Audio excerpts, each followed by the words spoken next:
Do you look for the easy way to do things, or do you want to be tough and strong and hard? I'm a rural woman, so I prefer B option. Yes, we have a car, and yes, we have a tractor, and yes, we have implements of convenience. But what if you didn't have them? Could you still do all the things that you need to do? It seems that we live in a world now where we're looking for ways to make things much, much easier. I want to be the person that doesn't look for easy because I want to be hard. I hate the word soft. I want to be tough and strong and resilient and mentally aware of everything that's going on around me. And obviously, as an old lady, I want to have a body that doesn't get old. I'm going to get chronologically old, so are you. We all are by the minute. But how do we stay fit and strong? And obviously, we have to overload our muscles to get strong. We have to overload our heart and lungs to stay fit. And most people think that you need machinery to do that. You need to go to the gym. Well, of course you don't. I'm about to go out in my garden, and that's my ultimate workout now. I lift really heavy things in the garden. I lift rocks, I lift logs, I lift wheelbarrows full of rocks and sand. I move large amounts of dirt around. Now, obviously you don't have to live your life like me. But what I'm really tired of hearing is, Rowie, you're so lucky because you're so fit and strong. Well, that's just ridiculous, isn't it? Doesn't matter how fit and strong you are, it didn't happen by luck. It happens by overloading your muscles and bones and overloading your heart and lungs. So if you get puffed, you'll be fit. And if you overload your muscles and bones, if you lift something heavy, you'll get strong. Doesn't fall out of the sky in a pretty pink box. Now, as an old lady, I can't control wrinkles, and I'm a wrinkly old lady. But I really love that I can lift heavy things, but that comes from lifting heavy things. It doesn't come from, let's do some light weights for toning. So do you need to go to the gym? Of course not. Can you go to the gym to get strong? Yes. But here's one of the other things I always find really fascinating, because my study of the human body, which has been ongoing since I was 10 years of age, says that with everything we do it with all of our body. If I lift something up off the ground, I have to use my legs and my bum, yes. But I have to use my arms to lift. I have to use my abdominals so I don't fall over. I have to use my lower back muscles so I don't fall over. I can't use my arms without using my shoulders. Every bone's connected to every bone, and every muscle's connected to every muscle by the central nervous system and the endocrine system.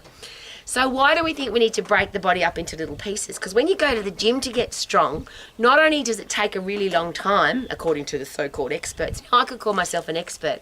I'm not. I've been doing this all of my life, and all I know is I know very little, and I keep learning every day.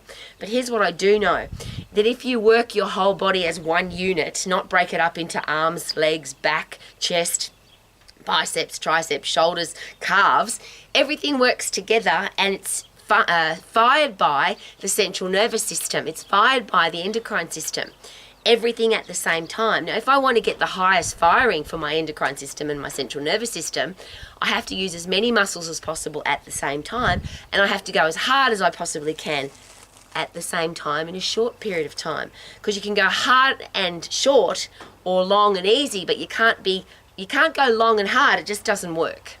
So machinery, gyms, make it convenient, make it easy. How about this? If you want to be tough and strong and hard, you've actually got to get strong. So you've got to lift heavy things. Here's the simple process. If you can lift it for more than 10 seconds, it's too light because you're out of the fight and flight energy system. If you can go hard for more than 10 seconds, you're now coming out of the phosphate system, which means that you're not putting in 100% effort, because you can only go at 100% for about 10 seconds. So if you do heavy lifting and sprinting for 10 seconds at a time, and you do that, doesn't matter how you do it, your muscles are blind and they can't count, it's just staying inside that fight and flight system.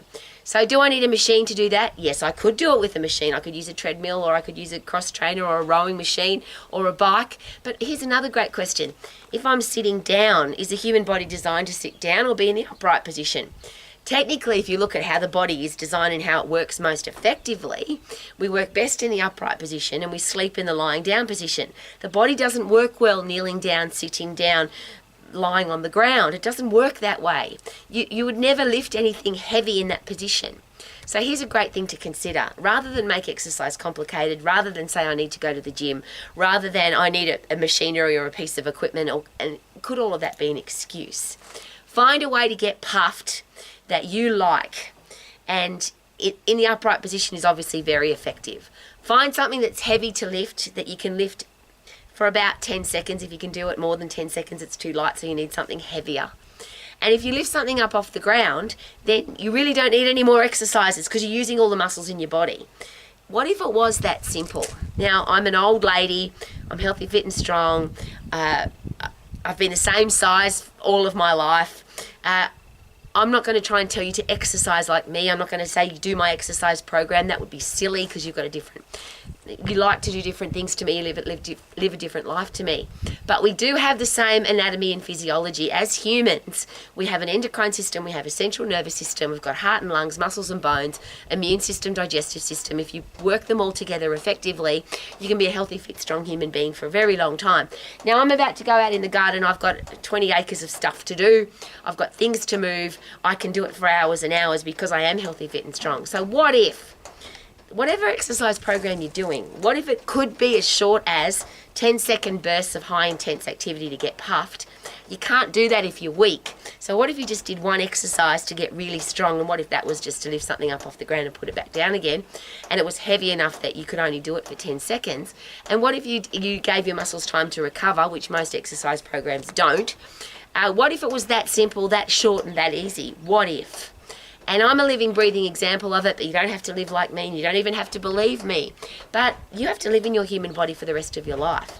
So why not study how it works? Rather than believe a social media influencer or a bodybuilder or a doctor or all the people that are now talking about eating and exercise. And isn't it interesting that everybody's got an opinion about how to eat and how to exercise? But if I were to ask those people, how does the endocrine system work? How does the central nervous system work together with your muscles and bones, skeletal and muscular system, cardiovascular, respiratory system, digestive system, immune system, to keep you healthy, fit and strong? Most people that I ask that question, I don't ask anymore because it's embarrassing. I have people that talk to me about being healthy, fit and strong, and they don't even know their anatomy and physiology. That's like going to a car mechanic and doesn't know where the engine is or how the clutch works or where to put the oil in the water. It just doesn't make any sense to trust people with your human body if they don't know how the human body works. But here's a much better question. Your body, you have to live in it. Why not find out how it works? What's it made of? How does it work? And if I get puffed to get fit, and if I lift heavy to get strong, is it possible that being fit and strong will change everything inside my body? My mental health, my physical health, my bone health, my immune system, my self-esteem, my hair, skin and nails, everything will be better. And you could be an old lady like me and have a stack of energy, because people say that to me pretty much every day. Rowie, you're so old, but you've got so much energy and you're so positive and you do so many things in a day. How do you do it? Pretty simple. Get fit, get puffed to get fit, lift heavy to get strong, make sure that it's short so you don't get bored, and make sure that it's safe so you don't get injured. And then you could live your life to the max. Super duper doo, how are you? Living my life to the max with a stack of gardening to do today. Check it out, lots and lots to do. Woo!